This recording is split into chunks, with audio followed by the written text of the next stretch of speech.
April 13, 2026. 10 a.m. Eastern Time. That was the moment the war changed shape. Not with a missile launch. Not with a bunker-buster strike. Not with another assassination in Tehran. But with a sentence. The United States was now blockading Iranian ports. And just like that, the 2026 US-Israel war on Iran stopped looking like a shock campaign and started looking like a siege. This was no longer just about air power. It was about strangulation. Economic. Military. Psychological. And if you want to see how a fragile ceasefire turned into the most dangerous naval showdown in the world, hit like right now. Because what happened next pushed the Middle East to the edge of a second explosion. By the time that blockade order took effect, the Strait of Hormuz was already barely functioning. Oil tankers were stacking up. Commercial shipping was choking.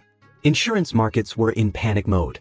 And across the Gulf, governments were realizing something terrifying. Iran did not need to defeat the United States Navy. It only needed to make the water feel deadly. That was enough. And that is exactly what Tehran had done.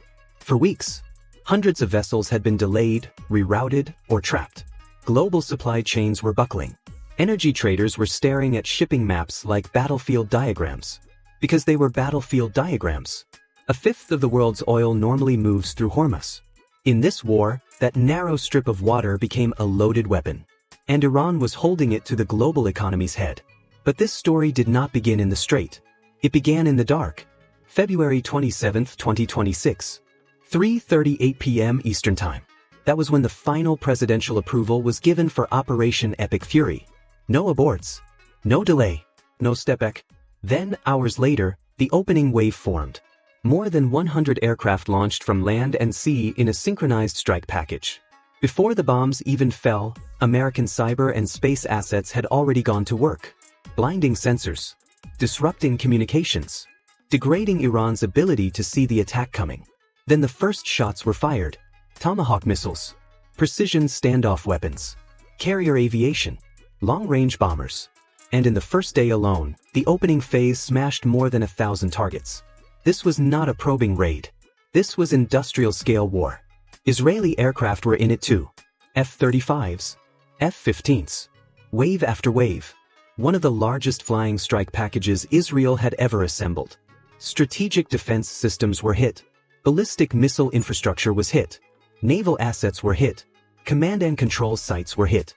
And somewhere inside that first storm, the single most consequential target of all was removed. Ali Khamenei was killed. Let that settle for a second.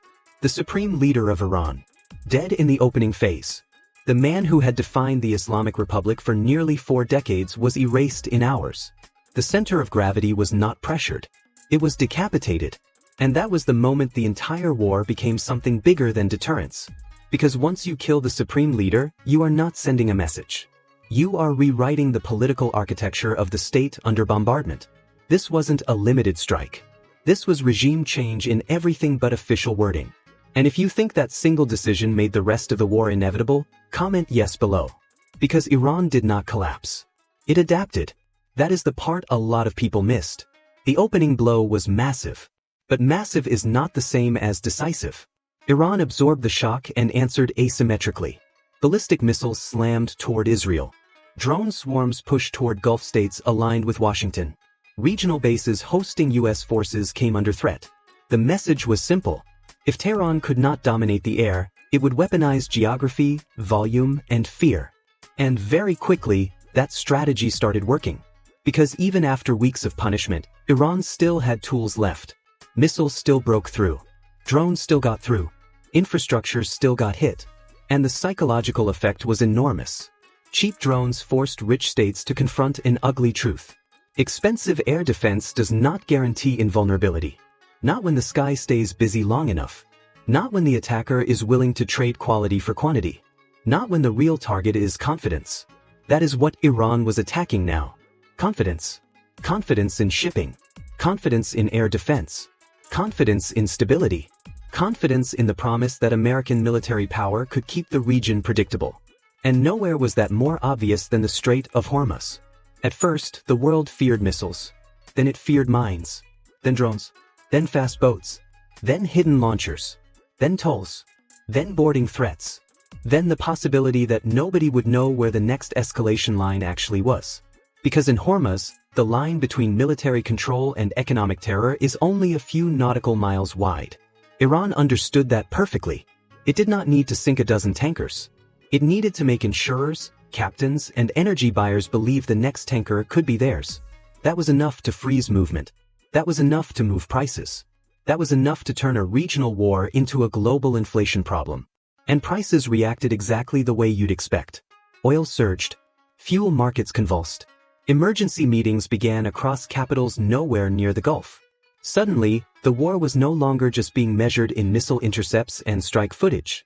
It was being measured in shipping delays, gas prices, and the cost of keeping entire economies running. This is how Iran survived the first phase. Not by matching the United States bomb for bomb, but by making every day of the war expensive. And if you want more breakdowns like this, smash like right now. Because the next part is where the ceasefire illusion begins. April 8, 2026.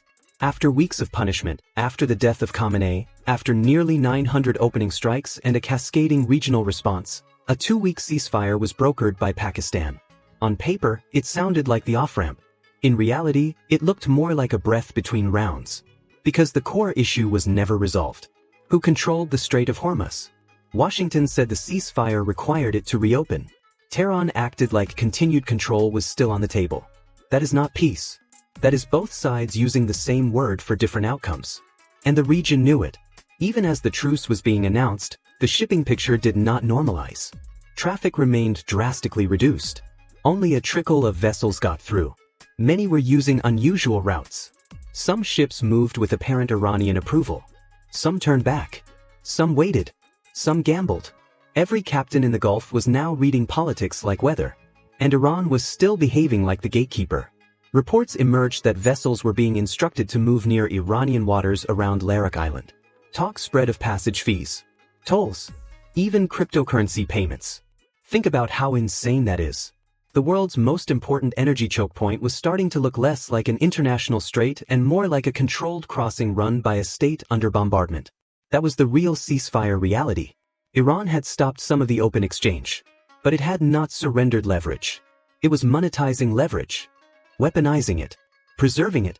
And in Washington, that set off alarms. Because every day Hormuz remained functionally restricted, Iran was proving it could survive decapitation and still hold the economic knife. So diplomacy accelerated. Islamabad. Luxury hotel corridors. Separate delegations. Tense rooms. No phones in the main chamber. Runners stepping outside to relay messages home.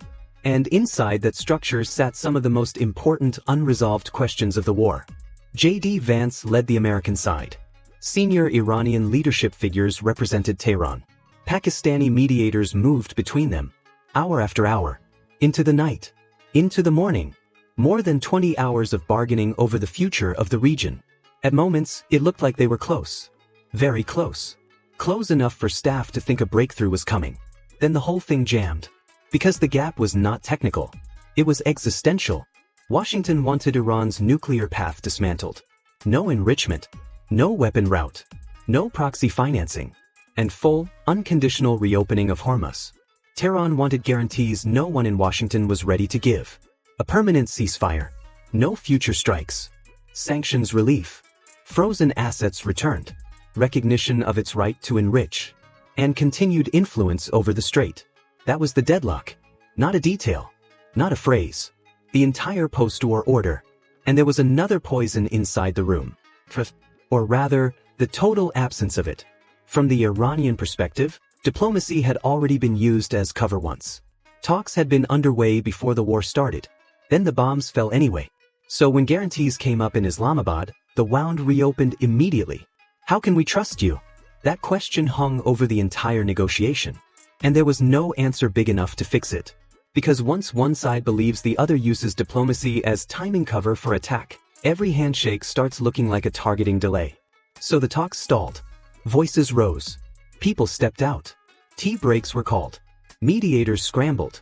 And in the end, there was no deal. Just a final American offer. Just a vague promise that dialogue might continue. Just enough ambiguity for both sides to leave the door cracked while preparing for more confrontation. And that brings us to April 13th. The blockade. The moment Washington decided that if Hormuz would not reopen through negotiation, Pressure would now move to sea power. This was the most dangerous decision of the war since the opening strike. Because blockades sound static. They are not. A blockade is force waiting for movement. A blockade is a challenge backed by guns. A blockade is a dare. And every dare in a war zone invites a test. The United States insisted the blockade would apply to Iranian ports and Iranian maritime traffic, not general freedom of navigation for non-Iranian shipping. But the distinction did not make the situation safer. It made it more complicated. Because now every ship movement, every interception, every radio exchange, every approach by an Iranian fast boat, every drone track over the water, every unidentified contact on radar had escalatory potential. This is what made the Hormuz phase so volatile. Not the number of ships. The number of interpretations. One aggressive maneuver could be framed as defense. One warning shot could be framed as provocation. One boarding action could become an international incident in under 10 minutes. And Iran had ways to respond without choosing all-out conventional confrontation. That is the brilliance and danger of its playbook. Fast attack craft, mines, coastal missile batteries, one-way drones, proxy pressure elsewhere, strikes on Gulf infrastructure, pressure on desalination plants, pressure on pipelines, pressure on civilian confidence. Iran did not have to win a fleet engagement. It had to make enforcement feel unsustainable. That is a very different mission. And a very effective one. Because now Washington was facing the hardest truth in maritime coercion. You can blockade a coastline. You cannot blockade uncertainty. And uncertainty was Iran's best weapon. If you think the blockade made direct naval clashes far more likely, type strike below. Meanwhile, the war was still burning somewhere else. Southern Lebanon. Binch Bail. While American planners focused on Hormuz and Iranian negotiators weighed blockade pressure, Israeli troops were fighting to seize one of the most symbolic and strategic towns on the Lebanese front. Binch Bail was not just terrain. It was a message. A Hezbollah stronghold. A gateway town. A border anchor. And by mid-April, Israeli forces had encircled it and begun a major ground assault. Hezbollah fighters inside were reportedly ready to fight to the death. That detail matters. Because it tells you everything about the illusion of compartmentalization. Washington and Jerusalem could try to separate the Iran file from the Lebanon file. The battlefield refused. Hezbollah had entered the war in support of Tehran. Israel responded with a major offensive. Thousands were dead. More than 1 million displaced. And even during the so-called ceasefire window, Israeli strikes on Lebanon intensified rather than faded. So while the world talked about pause and diplomacy, the proxy front stayed hot. That is what made the whole region feel like one connected fuse. A blockade in the Gulf. Urban fighting in Lebanon. Missile threats over Israel. Drone threats over Gulf infrastructure. And political instability in Tehran after the death of Khamenei. Everything connected. Everything feeding everything else. This is why the 2026 war became so hard to stop. Because it was no longer one war. It was a stack of wars sharing the same bloodstream. A decapitation war. A nuclear coercion war. A naval access war. A proxy war. An energy war. A credibility war. And once those layers stack, no single ceasefire can hold them all down. That is the lesson of this conflict. Shock does not equal resolution. Air superiority does not equal political control. Leadership decapitation does not equal state collapse. And the longer the war went on, the more obvious that became. Even after weeks of strikes, Iran still had a harder line forming inside the system. It still had asymmetric tools. It still had buried capabilities. It still had drones. It still had enough leverage to keep the global economy nervous. In other words, the opening campaign achieved devastation. But not closure.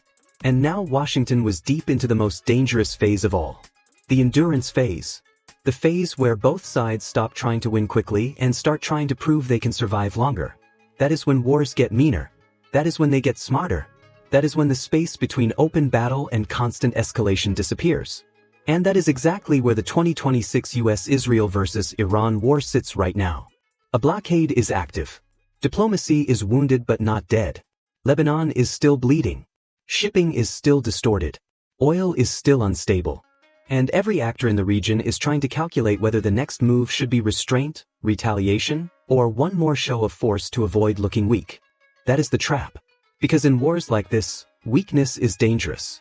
But so is momentum. And everyone still has momentum.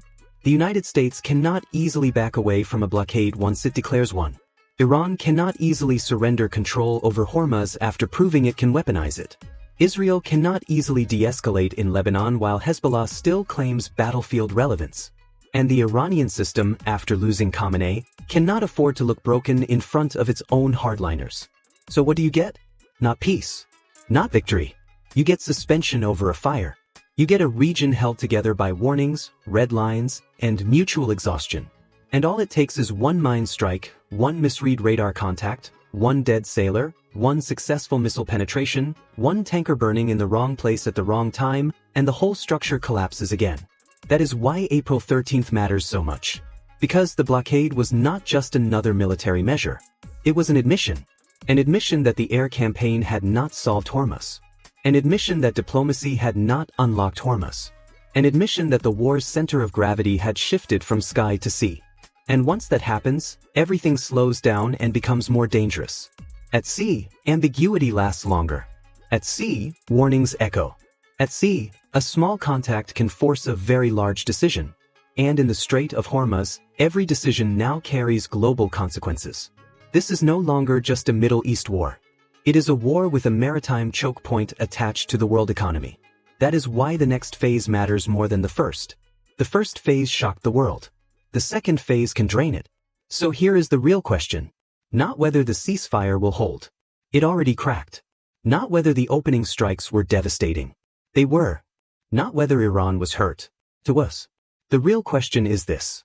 Can the United States and Israel impose a new regional order before Iran's asymmetric playbook makes that order too expensive to sustain?